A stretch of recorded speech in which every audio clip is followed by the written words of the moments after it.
Well, howdy, folks. Welcome to a very quick weekend update. It's Sunday afternoon now, and about to go and watch rugby. South Africa playing in the World Cup rugby.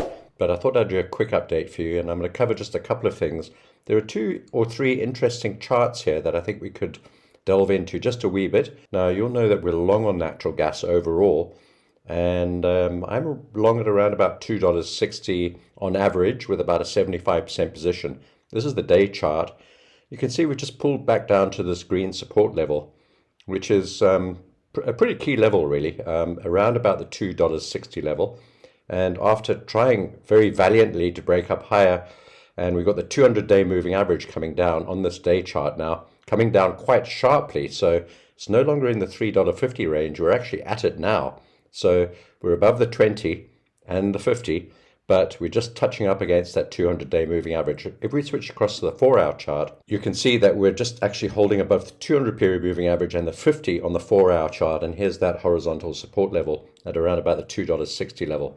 I'm not too sure how this is going to work out, but I've got a stop loss at $2.58, and that's it. I'm going to be out of positions until that reaction takes place and until we see what happens at around about that level. And then I'll decide based on price action on the 4-hour charts and so on, whether we can lift off from there and get a bit of VUMA to the upside. I'm still aiming for the top of the daily channel, which is around about $3.15, $3.20 now. If I switch across to the day chart, you can see it's right up there. Let's just pull this down a wee bit.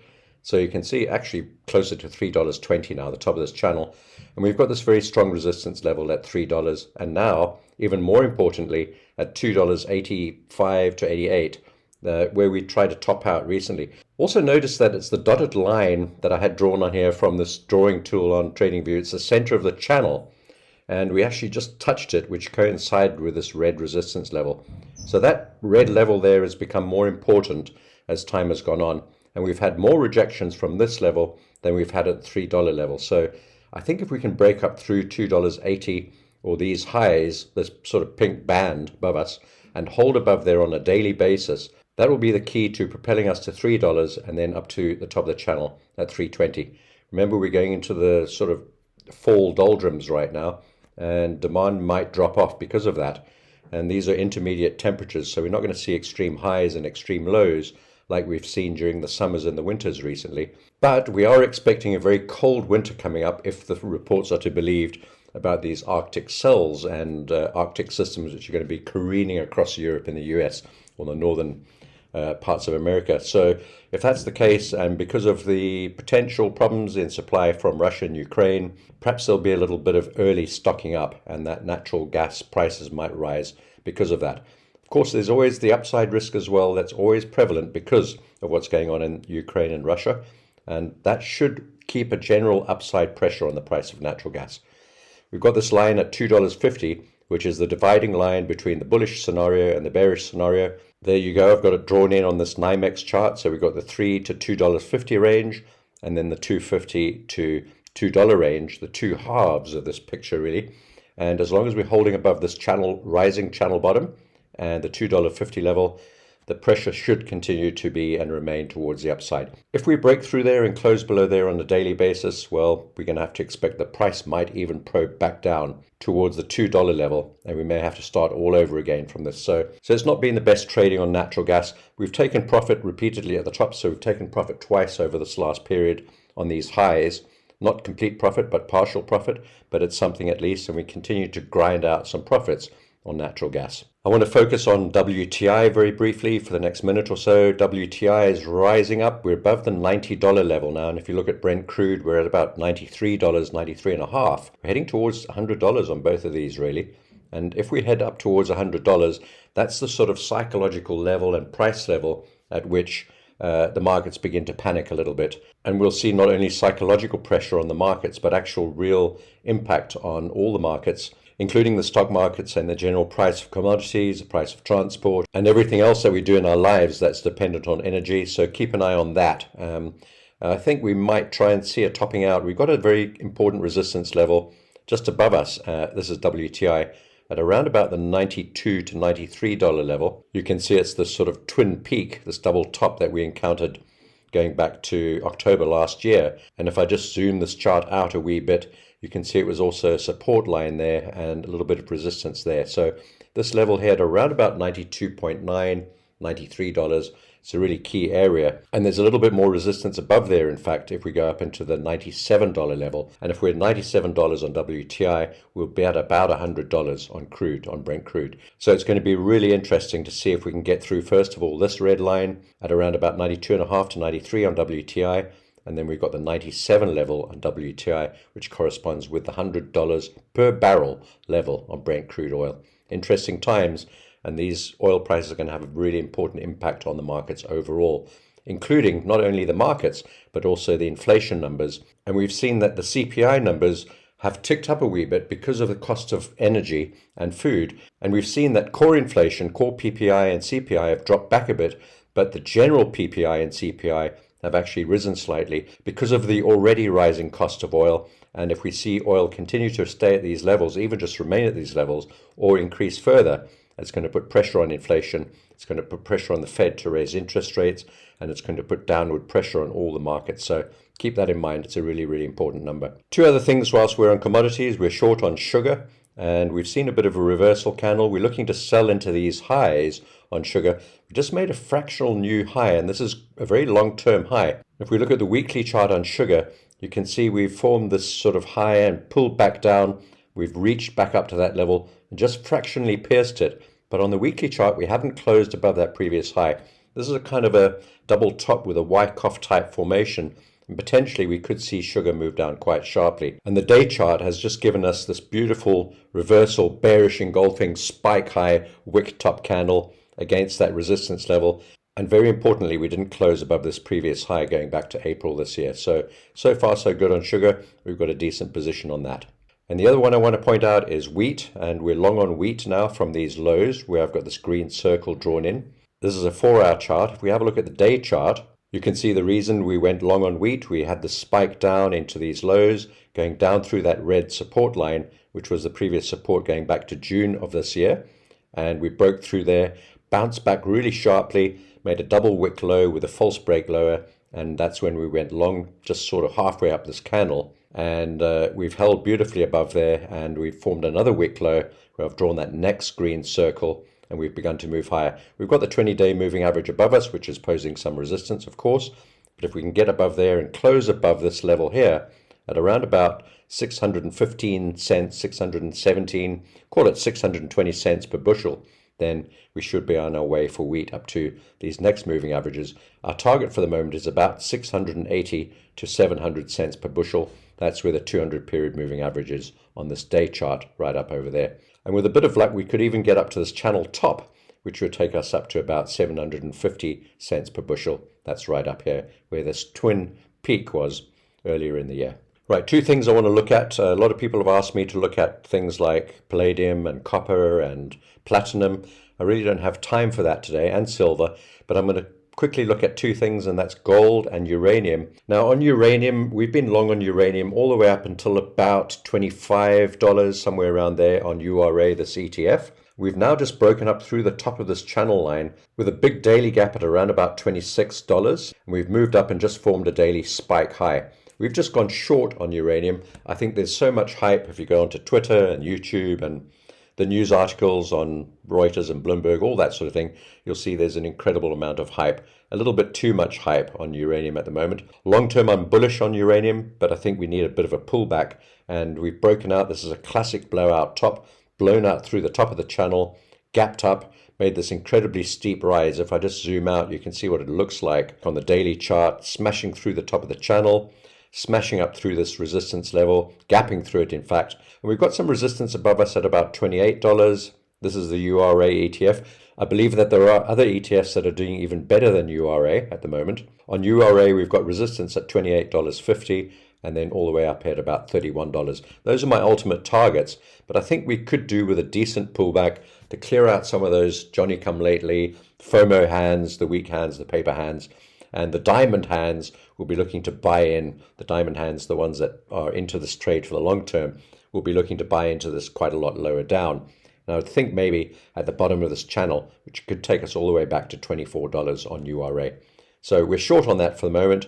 I'm just looking for a pullback to close this gap, and that would take us down to about I don't know, $25 to $26. And we're short at about $26.70 or 80, somewhere around there. So that's URA, long-term bullish, but quite a decent pullback, I think, now, just to clear out the market, clear out those weak hands, and to reload, gain a little bit more liquidity lower down, and to pick up some more bulls who are interested in the long-term prospects, which I think are really good on uranium.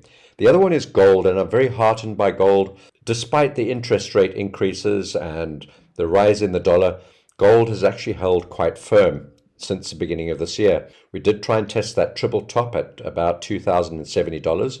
If I just zoom out, you can see it's this triple top here. And this pullback's been rather muted. We've just pulled back down to this 38% retracement level, which is the perfect pullback level for a strong trend. And we've bounced off there twice now, making a potential double bottom over here and over here. And we didn't get down to the channel bottom, which is also good. So this is a channel bottom approach failure. And we didn't get down to the bottom of the channel, which would have been the 50% retracement. A 50% retracement in a strong trend is just as good as a 38% retracement, but we haven't even pulled back that far. And if we have a look at where we are at the moment, you can see we formed a double bottom over there on that last pullback, rallied up a bit, and we've pulled back a little bit, not quite as far. So we're now making higher lows, and we had a spike low on Thursday before a big move up on Friday. The Friday move just took us up to $1,930. So you can see that's a key resistance level. If I just sort of zoom the chart out there, you can see it's been support on multiple occasions, and it's also been resistance on multiple occasions. So it's a pretty powerful supply and demand zone. And going across to where we are now, we've now rejected 3 or 4 times in a row off that level in the last number of days. But if I go into the 4-hour chart, you can see it's really just a test of the top of that channel, and it's a test of this level. In fact, on the 4-hour chart, you can see 1, 2, 3, 4, 5 rejections now. But it doesn't mean that we're not going to break through there. In fact, I think it looks quite good. We rushed up to there a little bit too fast. It's a bit of a price magnet, and we're now looking to see if we can get up through that level and hold above there on a daily basis. So we want to see a breakthrough 1,930, a daily hold above there, and then we should see the price move up to 1,950, and then probably the most crucial level of all of them, and that's 1,984. That's this red line that I've got the mouse hovering over right now. That would place us well above the channel, but into this very, very, very key resistance level. Look at all these wick lows down here, all these wick highs, another attempt there to get through it, which we failed at the channel top there. And well, you know, if we can get above there and close above that level on a daily basis, then we should see gold moving up to 2,060, 2,070 in pretty short order. So these are the two key levels where we are right now at 1,930.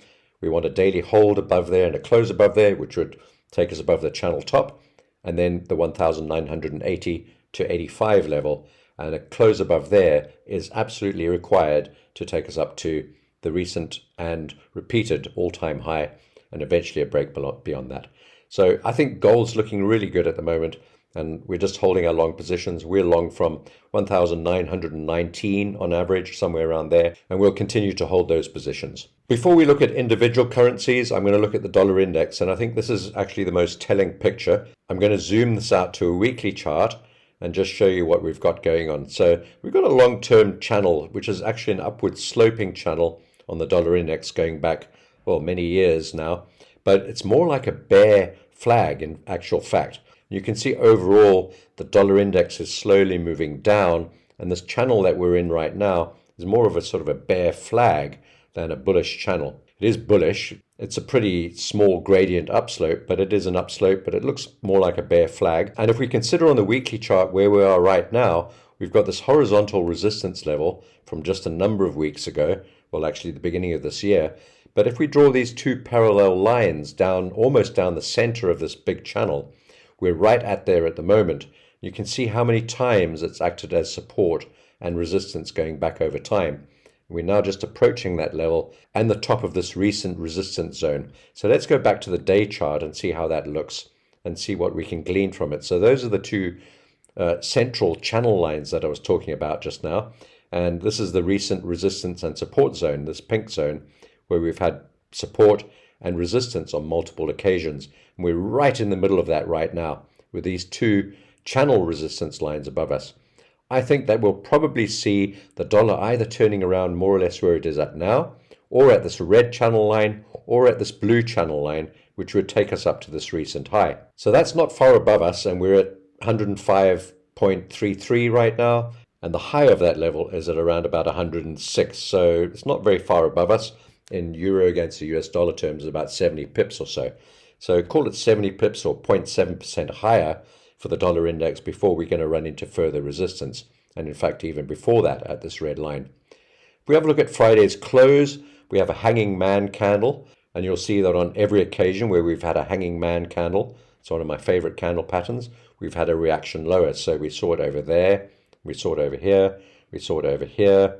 And on repeated occasions, we've seen that the hanging man candle pattern on the dollar index is pretty indicative that we'll get at least a short-term pullback. So I think early in the week, we should see the dollar moving down, which will mean that the euro and the pound move up, and the dollar yen will probably move lower. I'm not going to concentrate on the Forex majors right now. That's the euro and the pound and the Swiss franc and so on. But I do want to look at the yen pairs and show you where we're at right now. These are all 4-hour charts. I'm going to switch them across magically to daily charts. So there we go. We're on the daily charts. Now let's have a look at these one by one very quickly.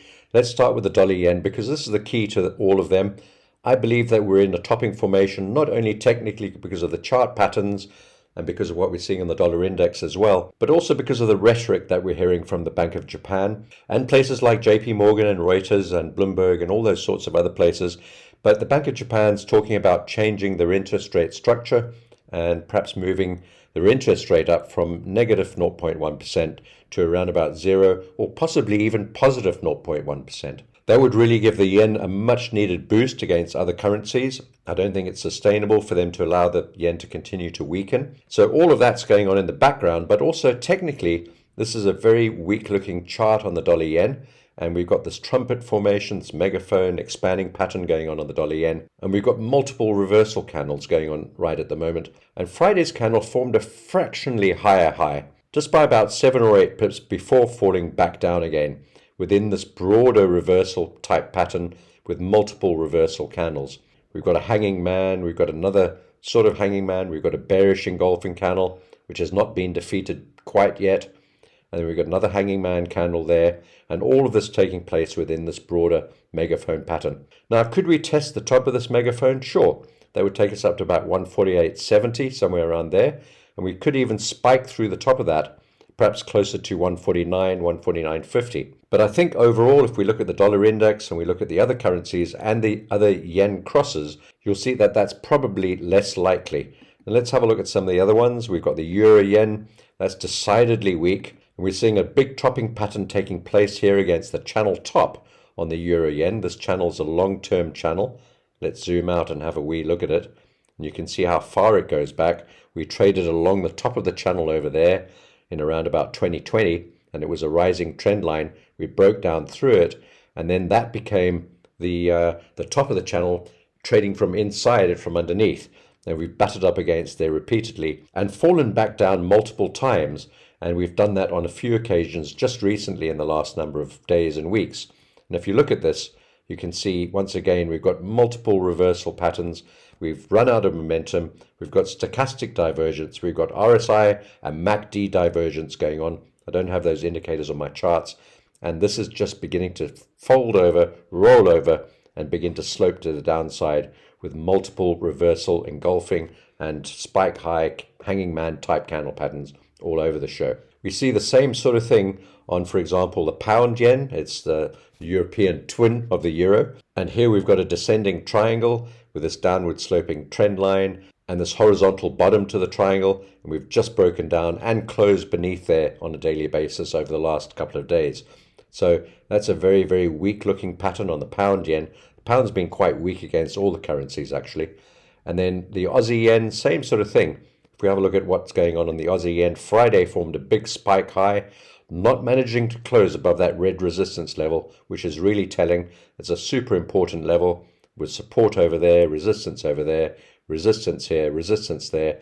We tried to get through there on Friday and fell back down and closed just about on it or slightly below it. And once again, we've got this channel on the Aussie yen. We'll see the same thing on the Swiss yen. This one's kind of even more telling. We've got this very, very long-term channel on the Swiss yen. In fact, I'm going to have to switch to a weekly chart to show you. So this goes all the way back to 2005. So it's about 18 years ago that we've drawn this channel back to, and you can see it's a very, very long-term channel, and we've repeatedly traded within it. We're butting right up against the top there, incredibly overbought, completely out of control, and we're also seeing divergence on the stochastic, on the MACD and the RSI. So let's have a look at how these weekly candles look, and you can see all of these reversal candles on the Swiss yen. We've got 1, 2, 3, 4 weeks in a row with beautiful wick highs against this channel top. It's a very, very classic and clear and beautiful reversal, and the longer that these reversal patterns last and the more consolidated and tightly coiled they are, the more dramatic the move is likely to be. And we should see the Swiss yen, the pound yen, the euro yen, the dollar yen, the Aussie yen, the CAD yen all begin to drop very dramatically when they do take place, as is the want of the yen pairs. As always, when they start to move, they always move very rapidly. So a beautiful topping pattern on the Swiss yen, and this is probably my favorite one of them all, in fact, in terms of the way it looks technically. The last one I want to look at is the CAD yen. I haven't drawn the channels in here, but you can see this topping formation taking place on the CAD yen as well. And we had a high in June, a dramatic fall off, a very insipid rally back up to that high right now, and it's a sort of a very, very weak rally going back up to the same level. And then on Friday, we had this touch and go reversal and this sort of spike high, wick high reversal candle pattern on the CAD yen. So it's not just one of these yen pairs that's showing the sort of indication that they're about to reverse, but we're seeing it across the board. I showed you the weekly pattern on the Swiss yen. Let's have a look at one or two of the other yen pairs on a weekly basis instead of daily. And this is the euro yen. You can see the same sort of thing.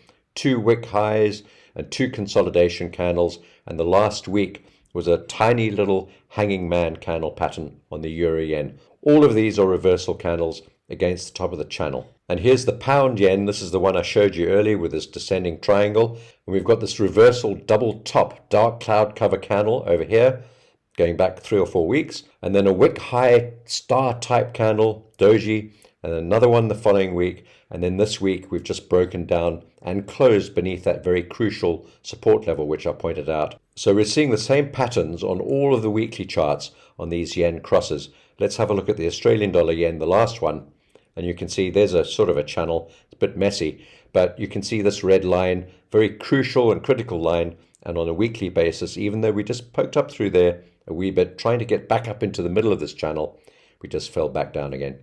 So overall, it's a bit like making, I suppose, focaccia bread, which I'm making today, which requires 3 proofs, and it's got to be kneaded and then proofed, kneaded and then proofed, kneaded and then proofed. It takes a bit of time to produce anything of quality when it comes to baking bread, and I think this is what's going on the yen pairs. It's taking a little bit of time, but we're seeing this topping pattern, this topping formation, topping process taking place as a gradual event, and eventually when this does eventually break, it's normally very, very rapid when it comes to the yen pairs, and we should see some dramatic movements. And this is potentially going to be one of my favorite and most profitable trades of this part of the year. I'm not going to talk about stocks too much today. I still don't know which way these are going to go, but I do have one trade idea in mind, and I'm going to put that up right now.